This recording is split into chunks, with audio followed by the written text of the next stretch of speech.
In Chicago, NATO has backed a plan to return combat leadership across all of Afghanistan to local forces by the middle of next year. But the United States is still facing problems with Pakistan blocking access to supply routes into Afghanistan. Speaking at the summit, Prime Minister Julia Gillard appealed for all countries to pay their share to support the transition plan. North America correspondent Craig McMurtry reports from Chicago.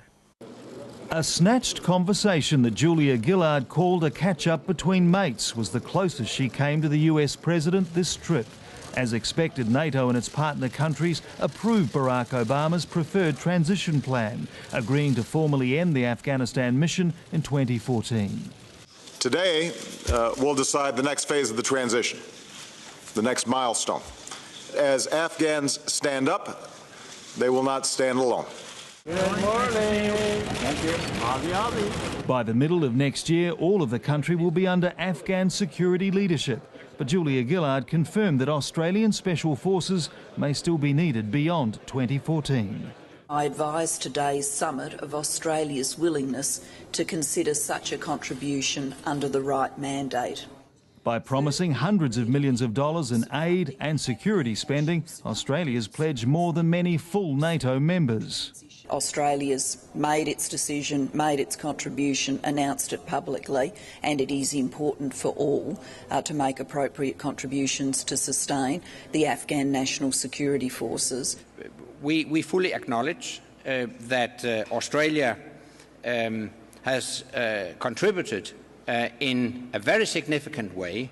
Invited late to the summit, Pakistan's President Zardari's infuriated US officials by refusing to announce the reopening of vital supply lines, closed after a US airstrike last year killed 24 Pakistani soldiers.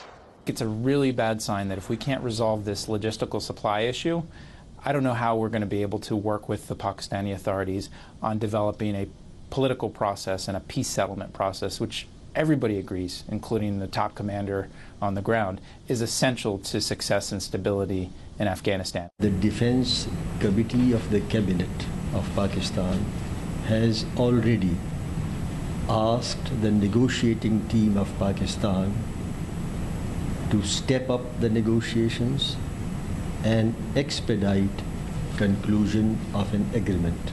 There was no agreement on reopening Pakistan's supply lines, and despite 2 days of talks, the Obama administration is still short of the funding it needs to support Afghan security forces.